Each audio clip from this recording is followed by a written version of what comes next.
ഒരൊറ്റ പ്രസിഡന്റ്, അദ്ദേഹത്തെ പരിശോധിക്കാൻ ലോക പ്രശസ്തരായ 22 സൂപ്പർ ഡോക്ടർമാരുടെ വൻപട. അമേരിക്കൻ പ്രസിഡന്റിന്റെ ആരോഗ്യം എന്നത് വെറുമൊരു വ്യക്തിഗത വിവരമല്ല, അത് ലോകത്തിന്റെ മൊത്തം സുരക്ഷയെയും രാഷ്ട്രീയ സ്ഥിരതയെയും ബാധിക്കുന്ന ഒന്ന് തന്നെയാണ്. അതുകൊണ്ട് തന്നെ ഡൊണാൾഡ് ട്രംപിന്റെ പുതിയ വാർഷിക ആരോഗ്യ റിപ്പോർട്ട് അന്താരാഷ്ട്ര മാധ്യമങ്ങളിൽ ഒരു കൊടുങ്കാറ്റായി മാറിയിരിക്കുകയാണ്. സാധാരണക്കാരായ നമുക്ക് പനിയോ മറ്റ് അസുഖങ്ങളോ വരുമ്പോൾ ഒന്നോ രണ്ടോ ഡോക്ടർമാരെ കാണും. എന്നാൽ ട്രംപിന്റെ ഫിസിക്കൽ ഫിറ്റ്നസ് വിലയിരുത്താൻ എത്തിയത് 22 മെഡിക്കൽ സ്പെഷ്യലിസ്റ്റുകളാണ്. ഒരു അമേരിക്കൻ പ്രസിഡന്റിന്റെ ചരിത്രത്തിൽ ഇന്നേ വരെ ഉണ്ടായിട്ടില്ലാത്ത ഉയർന്ന മെഡിക്കൽ സുരക്ഷയും പരിചരണവുമാണിത്. ഈ സംഖ്യ പുറത്തു വന്നതോടെ വലിയ ചർച്ചകൾക്കും അഭ്യൂഹങ്ങൾക്കുമാണ് ആഗോള രാഷ്ട്രീയ ഇടനാഴികളിൽ തുടക്കമിട്ടിരിക്കുന്നത്.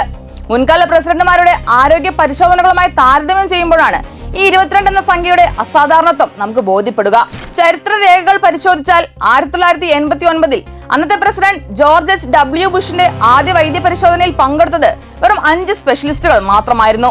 2001 ജോർജ് W. ബുഷ് പ്രസിഡന്റ് ആയപ്പോൾ അത് 12 ആയി മാറി.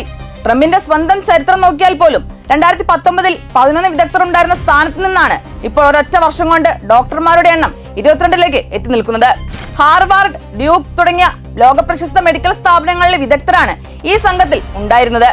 ഞങ്ങൾക്കൊന്നും മറച്ചു വെക്കാനില്ല എന്ന് വൈറ്റ് ഹൗസ് പറയുമ്പോഴും ഈ ഗ്രാഫ് ഉയർത്തുന്ന ചോദ്യങ്ങൾ ചെറുതൊന്നുമല്ല. ഗുരുതരമായ ആരോഗ്യ പ്രശ്നങ്ങൾ ശരീരത്തിൽ ഉടലെടുക്കുന്നതിന് മുൻപ് തന്നെ അവയെ കണ്ടെത്താനും പ്രതിരോധിക്കാനുമുള്ള സമഗ്രമായ പരിശോധനയുടെ ഭാഗമായാണ് ഇത്രയും വലിയൊരു സംഘത്തെ നിയോഗിച്ചെന്നാണ് വൈറ്റ് ഹൗസിന്റെ വിശദീകരണം. ഹൃദയരോഗങ്ങൾ, നാഡീവ്യൂഹം തുടങ്ങിയ വ്യത്യസ്ത മേഖലകളിൽ നിന്നുള്ള ഡോക്ടർമാർ ട്രംപിന്റെ ആരോഗ്യസ്ഥിതി ഒരേ സമയം വിലയിരുത്തിയെന്നും അദ്ദേഹം പൂർണ്ണ ആരോഗ്യവാനാണെന്നും ഔദ്യോഗിക ഫിസിഷ്യൻ ഷോൺ ബാർബെല്ല വ്യക്തമാക്കുന്നു. എന്നാൽ പ്രമുഖ കാർഡിയോളജിസ്റ്റ് ജോനാഥൻ റൈനർ ഉൾപ്പെടെയുള്ള മെഡിക്കൽ വിദഗ്ധർ ഇതിനെ സംശയത്തോടെയാണ് കാണുന്നത്. സാധാരണ നിലയിൽ എന്തെങ്കിലും പ്രത്യേക രോഗലക്ഷണങ്ങളോ സങ്കീർണതകളോ ഇല്ലാതെ ഇത്രയും വിപുലമായ ഒരു മെഡിക്കൽ ബോർഡ് രൂപീകരിക്കാറില്ല എന്നാണ് അവരുടെ പക്ഷം. കഴിഞ്ഞ വർഷം വാൾട്ടർ റീഡ് മിലിറ്ററി മെഡിക്കൽ സെന്ററിൽ ട്രംപ് അപ്രതീക്ഷിതമായി രണ്ടാമതും വൈദ്യ പരിശോധനയ്ക്ക് വിധേയനായപ്പോൾ കൃത്യമായ മറുപടി നൽകാൻ വൈറ്റ് ഹൗസ് തയ്യാറായിരുന്നില്ല. ഈ പശ്ചാത്തലത്തിലാണ് പുതിയ പരിശോധനയെ മാധ്യമങ്ങൾ സൂക്ഷ്മമായി വിലയിരുത്തുന്നത്. അമേരിക്കൻ പ്രസിഡന്റിന്റെ ആരോഗ്യം എന്നത് ആ രാജ്യത്തിന്റെ സുരക്ഷയെയും ആഗോള രാഷ്ട്രീയ സ്ഥിരതയെയും ബാധിക്കുന്ന ഒന്ന് തന്നെയാണ്.